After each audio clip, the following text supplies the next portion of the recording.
And good day everyone. So our topic for today is all about introduction to statistics.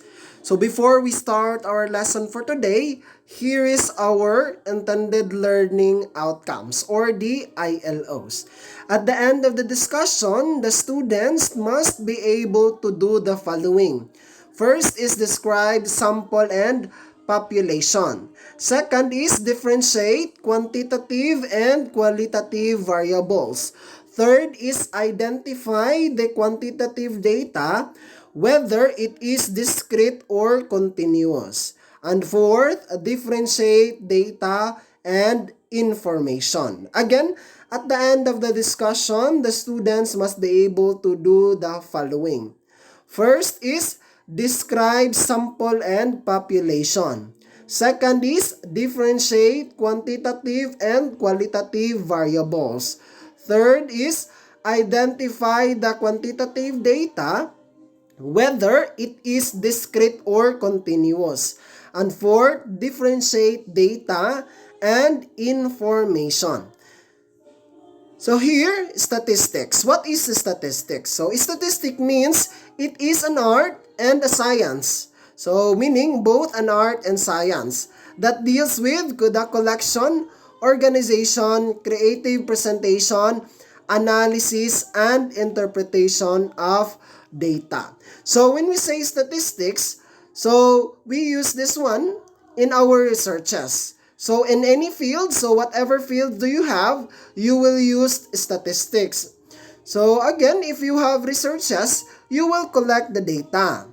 So that is the help of statistics. You are collecting the data, you are organizing the data, and then after that, create a presentation, and then do a analysis, and then you will interpret the data. So that is the useful of statistics. That is why we need to study about statistics. So there are two important terms in studying statistics. So first is sample and then second is population. Again, there are two important terms in studying statistics. First is sample and then second is population. So first, when we say sample, it is the specific group that you will collect from the data. So, for example, there are 100 BSHM1 students. So, a sample means you are just collecting a specific group. So, for example, 10 out of 100 BSHM1 students will be the experimental group. So that means it is the sample. So it depends on you. There are lots of method of sample. So such as random sampling. So you should always also remember that the size of the sample is always less than the total size of a population. Dapat less than ra jud ang sample kaysa sa population. Kung mahitabo na ang sample kay mas dako sa population, that is not sample anymore. Again, when we say sample, it is the specific group that you collect from the data. So, gamay ra siya kaysa sa population. Another is population. So, population is the entire group that you want to draw conclusions about. So, as what I give example, for example, 100 BSHM1 students. So, therefore, those 100 BSHM1 student is the population. So, for example, mingon na, I will conduct a interview of the population of BSHM1 students. So, therefore, tanan BSHM1 students, those 100 BSHM students, muna siya ako ang population. So, again, when we say population, it is the entire group. And then, when we say sample, it is the specific group that you collect from the population. So here, example, population. So there are 15 students. For example, 15 students. That is considered as population. So the entire group, that is population. And then, out of 15, you will just collect 5 students. So that is the sample. So here, this is the population and then this is the sample. So population gani kay the entire group and then sample is the collect of the data. So, gikuha na siya out sa population. So, meaning, sample is always less than the population. So, population is always greater than the sample. So, another example, population versus sample. So, all first-year students studying in PIT Tabango academic year 2021 to 2022. So, therefore, all first-year students. So, that is considered as population because that is entire group. And then, sample, top 100 students in PIT Tabango. So, you are just getting a data from the population. So, top 100. So, for example, 500 first-year students studying in PIT Tabango academic year 2021 to 2022. So, out of 500, you are just getting or get a top 100 students in PIT Tabango. So, meaning, dili tanan ang gikuha. So, sample. And then, population is the entire group. And then, another example is 514 small business owners in Villaba Leyte, whether it is considered their company's Facebook page was valuable or not. So, therefore, the population is 514 small business owners in Villaba Leyte. And then the sample is 258 out of the 514 responded said yes. So, meaning, you are just you are just collecting 114 and then you get 258. So, that means that is the samples. And then, another example is all countries of the world. So, all countries of the world, so that is considered as population because that is entire group.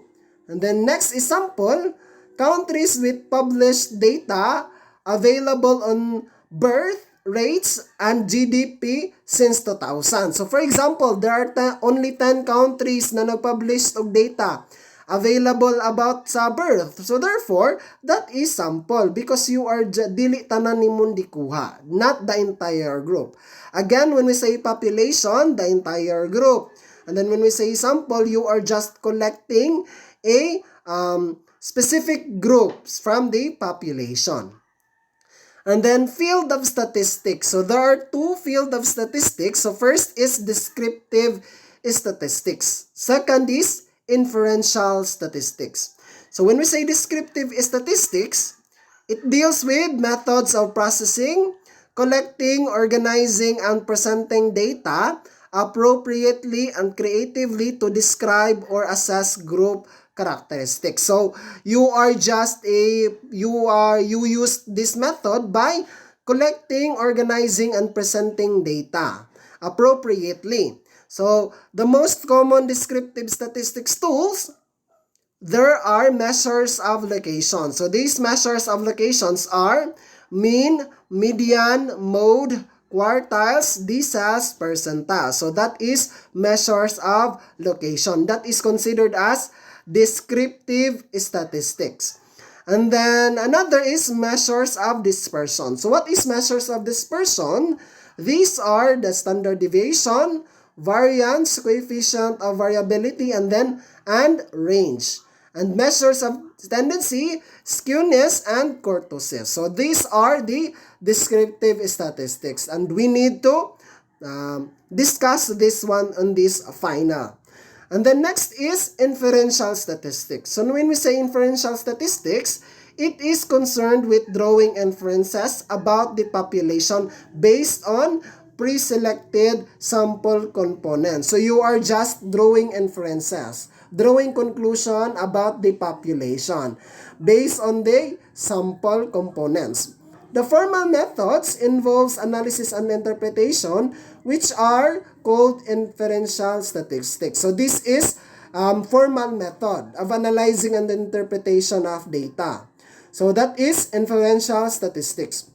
Here are some of the tools under this field. These are sampling distribution, normal distribution, probability distribution, and a test of significance and confidence interval and hypothesis testing. So, these are the formal method So you are, for example, sampling distribution, normal distribution, probability distribution, a test of significance and confidence interval, and hypothesis testing. That is inferential statistics.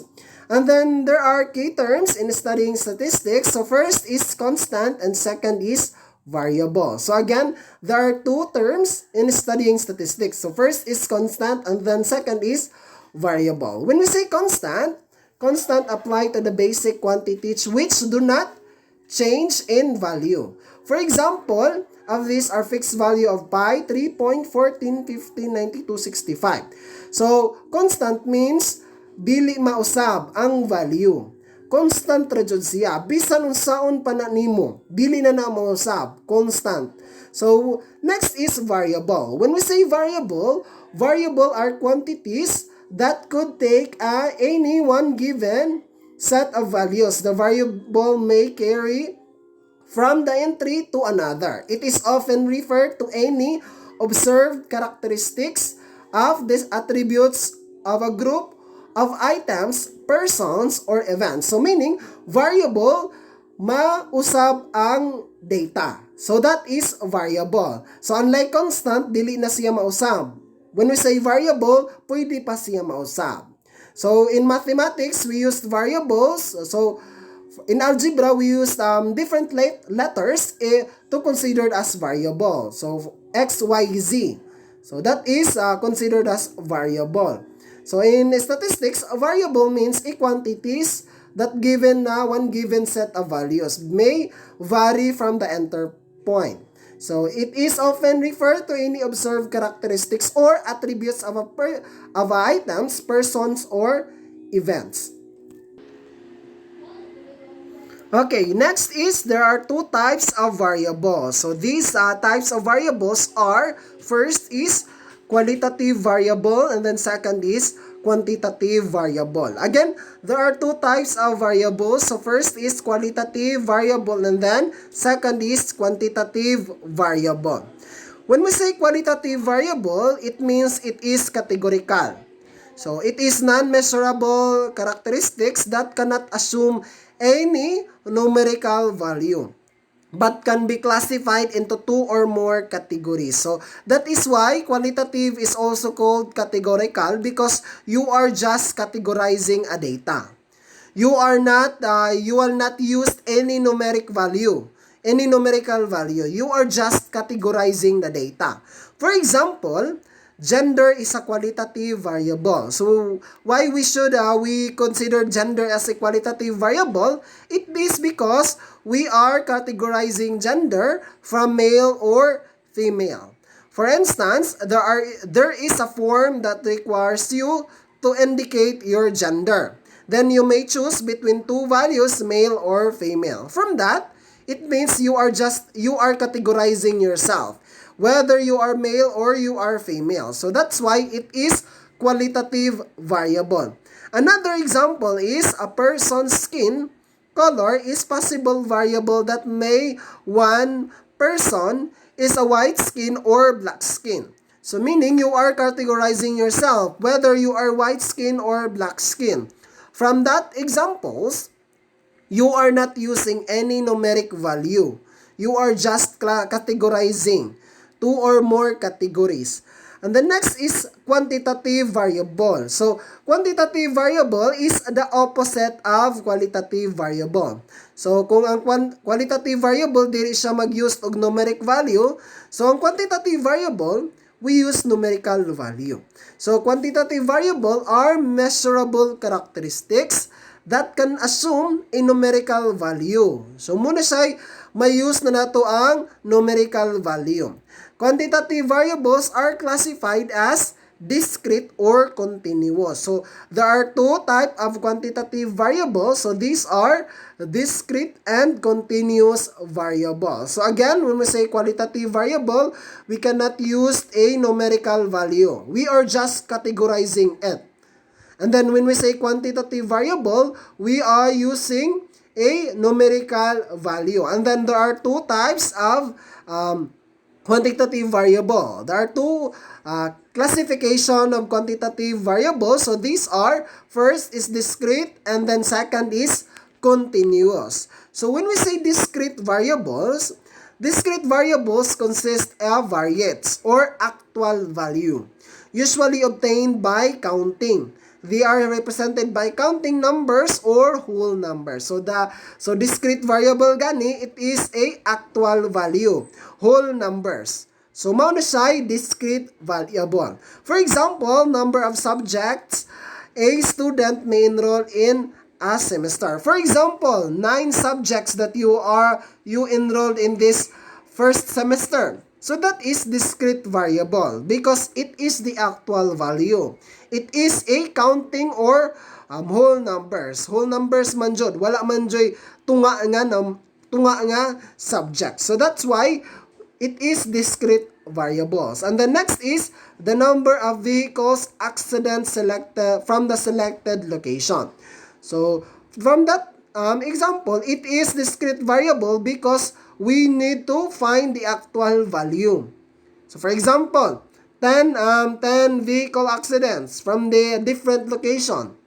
So that is discrete value because we are using counting numbers or whole numbers for that.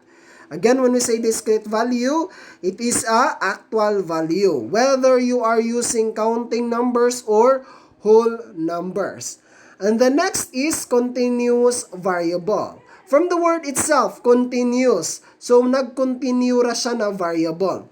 So, measurements obtained in continuous variables, usually with units such as height in centimeters, weight in kilograms, and time in hours.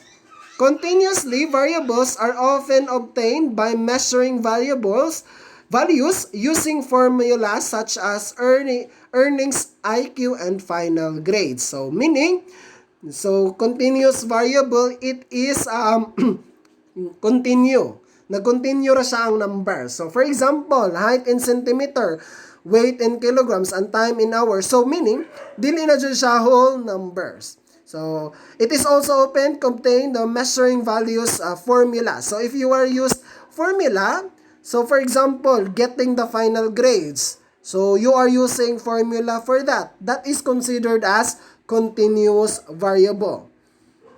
And then, data and information. So, what is the difference of data and information?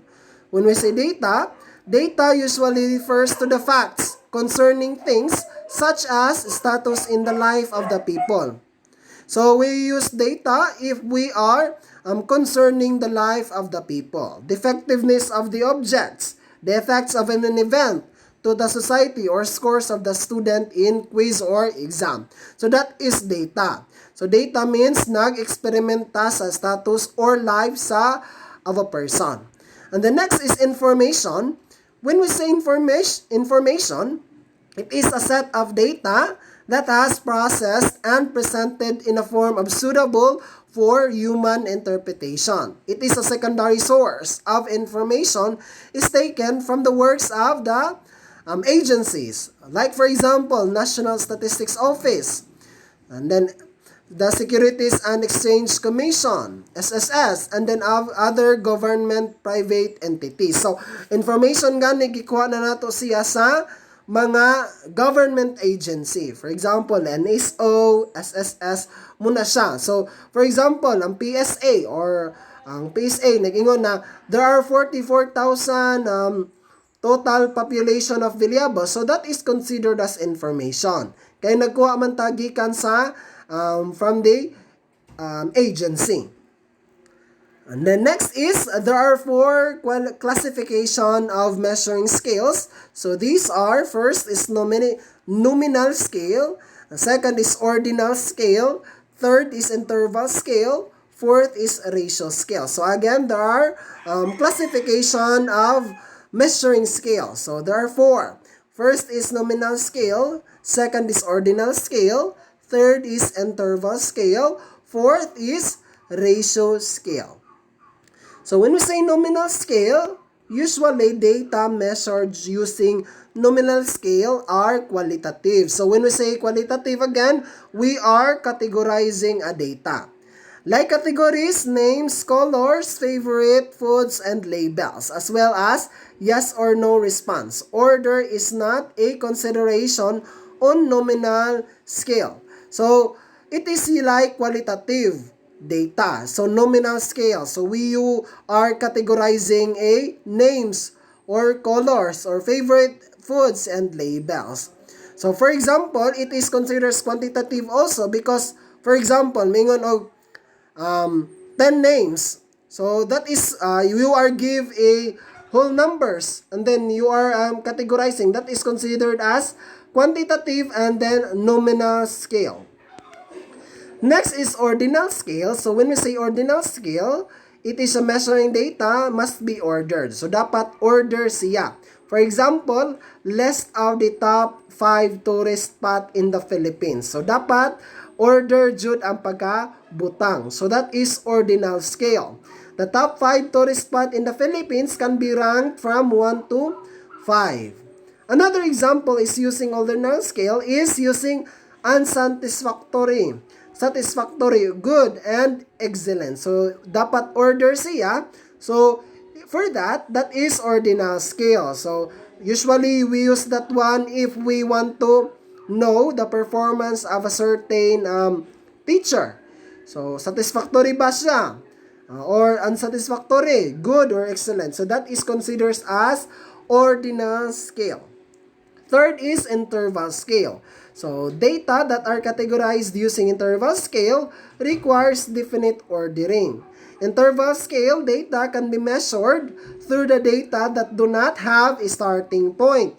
Kung wala starting point, that is considered as interval scale.